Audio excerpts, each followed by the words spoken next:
first things first, I have to just say I'm so annoyed, okay? Because I filmed a perfect take of this, and do you know what I did? I fucking filmed it as a time lapse because I'm an idiot. So, round 2. But hello, what's up? What's going on? I'm back again with hopefully a quick episode. And I want to talk about why I think that maybe competition isn't so bad after all. Because before I came to this reframing of my thoughts, it was always, listen, competition has to get crushed at the end of the day, I'm afraid. Like, there's no space for me and for you, okay? It's just me, okay? You can go somewhere else, but right now, it's me that has to be here, okay? I am at the number 1 spot. Man, I'm coming for that number 1 spot! That's how I was looking at it. But I had an encounter that made me just think, actually, maybe I need a bit of competition. Maybe there needs to be a few companies doing that kind of similar thing so that there's a bit of a space. And I'm talking specifically about category management when it comes to food businesses. Category management is a retailing and purchasing concept in which the range of products purchased by a business or sold by a retailer is broken down into discrete groups of similar or related products. These groups are known as product categories. So, for example, if you were to walk into your local supermarket, you'll find a range of categories such as dairy, fresh meats, ambient and chilled. Sometimes you get subcategories, and so, for example, Dolce Butter would be in dairy, but then our subcategory would be sweet butter. I'm sure there might be other kind of cases where, you know, having a bit of competition is, you know, makes sense, but I'm talking specifically about category management in running a food business, essentially. So when I first started Dolce Butter, I would do the usual thing of like searching Google and typing in, you know, sweet butter brands. Nothing was coming up. So at that time, when I first started, I was like, oh, okay, well, yeah, we're the first sweet butter brand in the UK. Cool. So that was our thing. Like we would use that as like a bit of a tagline, like, you know, the UK's first sweet butter brand. Then beginning of the year, another butter brand got in touch, and it was the lady who runs Mousse Maple, which I have to shout out because number 1, their products are amazing, and number 2, I'm just so grateful that she did reach out and we got to have a conversation. But also it made me realize that actually our SEO is terrible, probably still is, and that is something that is on my list to work on a lot more. But she got in touch, and it was just really nice to connect with her and to hear her story around like how she started Mousse Maple, with her process of scaling up and getting into retailers and, you know, finding a manufacturer and doing all of that stuff. So it was just a really awesome conversation.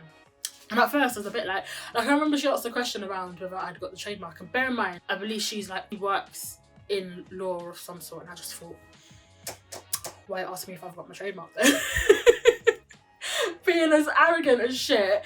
And I was like, yeah man, I don't understand, why?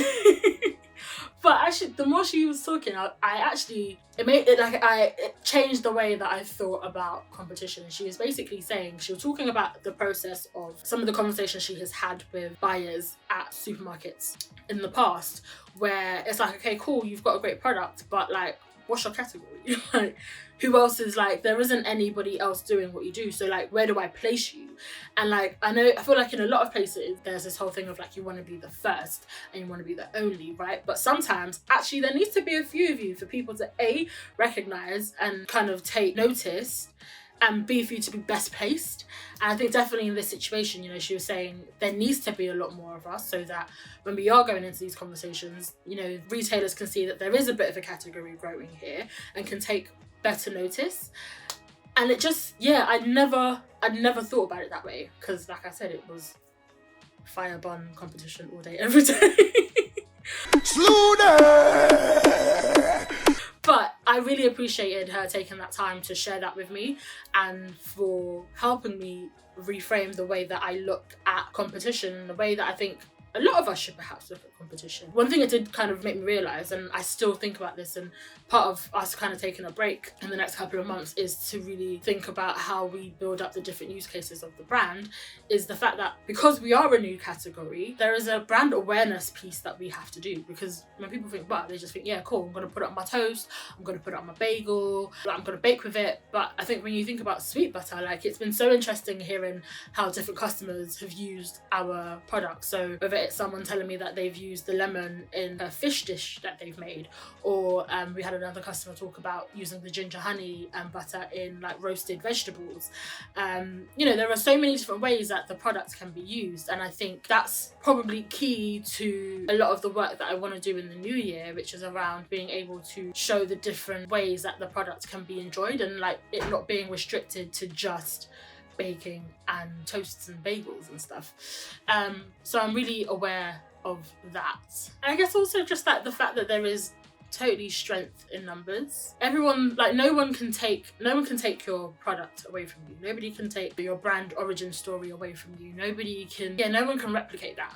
That's really yours. But I think having a few of you kind of doing similar things is always going to be helpful in terms of visibility, in terms of options. And also I think like to also give yourself a bit of a kick up the arse. Do you know what I'm saying? So how about cool? So so-and-so's like operating at this level, also me, I want to operate at this level, so now what do I have to do to level up with them? And I think, because otherwise you're just like, yeah, sometimes you can get a bit lost in the sauce, but I think it's always nice to have a benchmark of like, what does success look like at the moment? And yeah, I want to get there, but also how do I top it a little bit? So yeah, it's been really awesome to, like, I'm really grateful for that conversation, and I'm really grateful for that reframing of how I think about competition. And so I'd love to hear whether you've experienced something similar, where you have thought one way about a topic and have changed your thoughts around it because of something someone had said or an experience that you had with someone. But I think reframing things is really important. Reframing problems, reframing blockages in like the way that we think or just the way that we develop things, I think can be really helpful. And so yeah, it's not every day fire burn your competition in it. Sometimes you need them. Okay, that's it for me today. I will catch you guys on the next one. Peace.